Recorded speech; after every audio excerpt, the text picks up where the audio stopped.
Relatos del lado oscuro. Presenta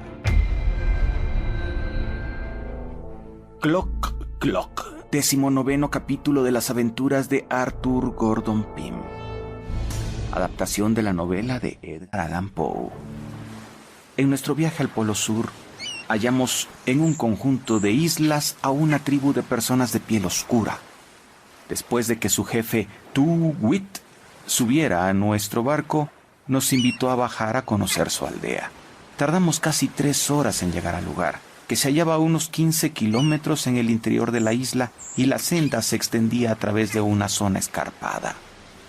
Mientras caminábamos, el grupo de los 110 salvajes de las canoas se reforzaba a cada instante por pequeños destacamentos de 6 o 7 hombres que se nos unían como por casualidad en diferentes puntos del camino.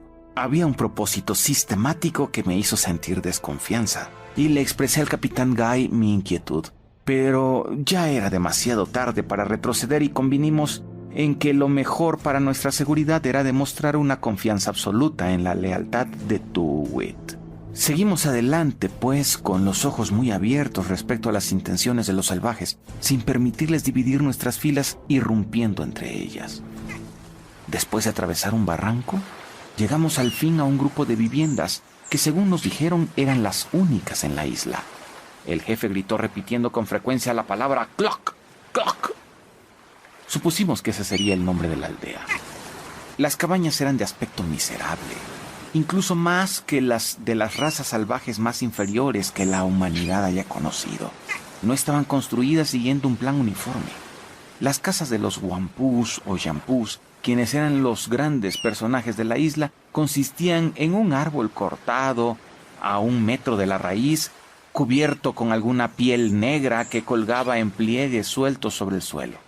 Allí debajo se acurrucaba el salvaje. Otras estaban hechas con toscas ramas de árboles, llenas de hojarasca seca, dispuestas de modo que se reclinaban formando un ángulo de 45 grados contra un banco de barro amontonado sin forma regular, hasta una altura de 2 metros. Otras eran simples agujeros en la tierra cubiertos con ramas, que el habitante de la morada tenía que apartar al entrar y salir. Pero la mayoría consistía en pequeñas cavernas, poco profundas, raspadas al parecer en la cara de un escarpado arrecife de piedra negra cortada a pico. A la entrada de cada una de aquellas cavernas primitivas había una roca pequeña que el morador colocaba cuidadosamente ante la abertura cuando abandonaba su residencia.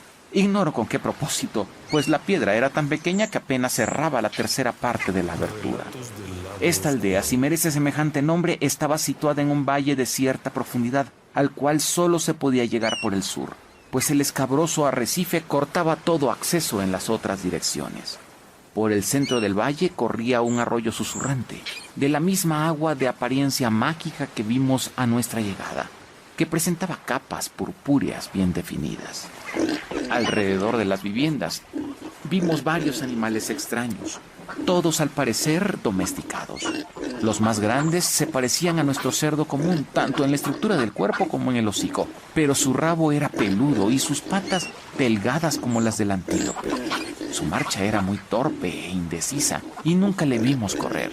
Encontramos también otros animales de aspecto muy similar a los que conocíamos, pero con el cuerpo largo, cubiertos de lana negra. Había una gran variedad de aves domésticas merodeando por los alrededores y que parecían constituir el alimento principal de los nativos. Con gran asombro vimos albatros negros entre aquellas aves. Estos iban periódicamente al mar en busca de alimento, pero regresaban siempre a la aldea como su hogar y usaban la orilla sur como un lugar de incubación. También había patos y un gran pájaro bastante parecido al buarro, pero que no era carnívoro. Parecía haber allí una gran abundancia de pescado. Durante nuestra visita vimos una gran cantidad de salmones secos, bacalaos, delfines azules, caballas, rayas, elefantes marinos, lenguados, merluzas y otras variedades. La tortuga de los Galápagos abundaba también mucho. Vimos pocos animales salvajes, ninguno de gran tamaño o de una especie que nos fuera familiar.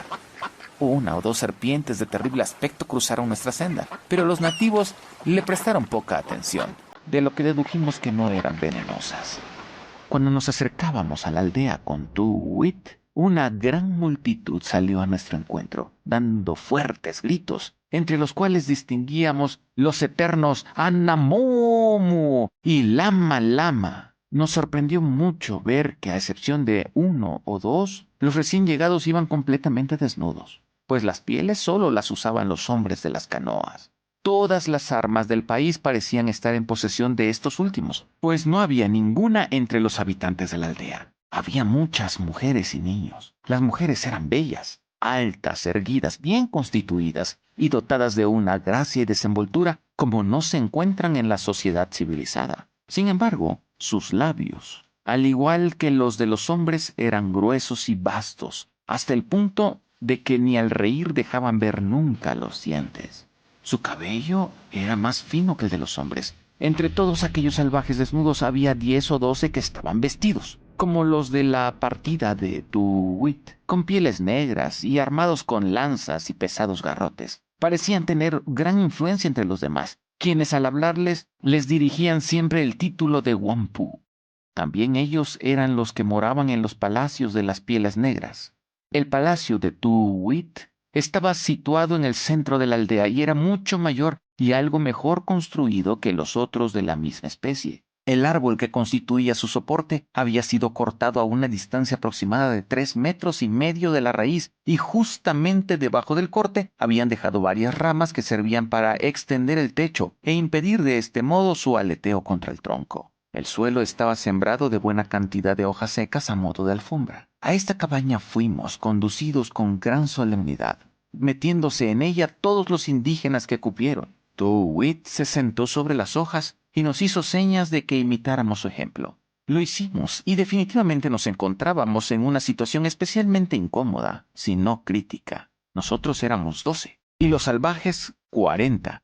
Y estaban tan apretados a nuestro alrededor que si hubiese surgido algún disturbio, nos hubiera sido imposible hacer uso de nuestras armas o incluso ponernos de pie. Solo los continuos esfuerzos y vociferaciones de Tú-Wit impedían que la multitud nos atropellase hasta matarnos. Sin embargo, nuestra seguridad dependía de la presencia de Tú-Wit entre nosotros, por lo que decidimos apretarnos a él como a la única oportunidad de salvarnos, resueltos a sacrificarle inmediatamente a la primera manifestación de hostilidad. Después de algunas molestias, se consiguió cierta tranquilidad cuando el jefe nos dirigió un discurso muy extenso y que se parecía mucho al que nos dedicó en las canoas, con la excepción de que los anamumus eran ahora más vigorosamente pronunciados que los lama lama. Escuchamos en profundo silencio hasta que terminó su discurso.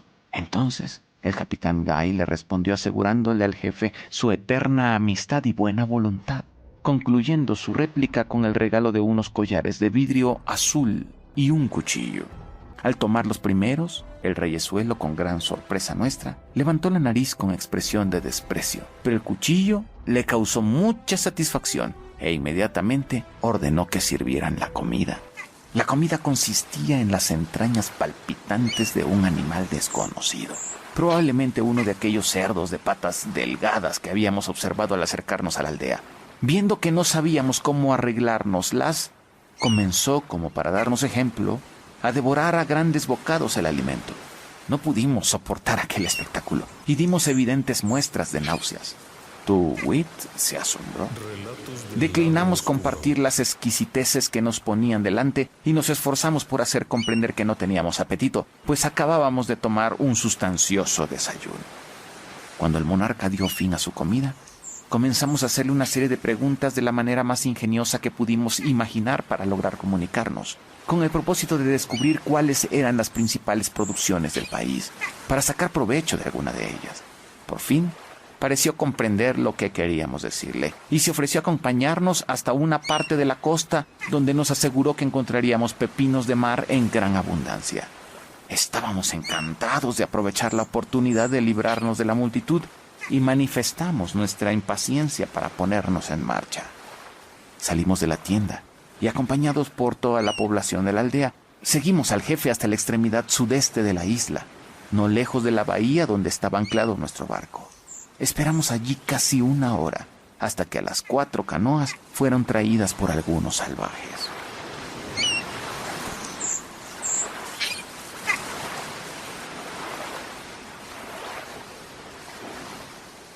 Todo nuestro grupo embarcó en una de las canoas y fuimos conducidos a lo largo de arrecifes, donde vimos tal cantidad de pepinos de mar como jamás los marineros más viejos habían visto en aquellos archipiélagos de latitudes inferiores tan renombrados por este valioso artículo de comercio.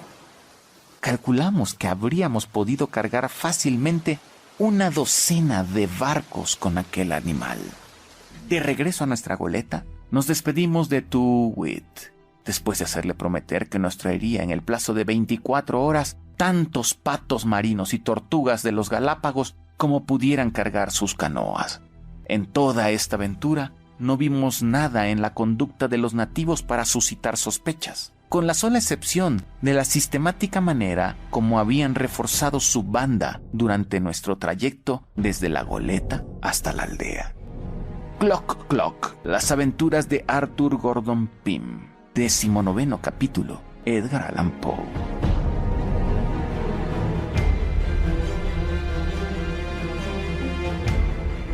Relatos del lado oscuro.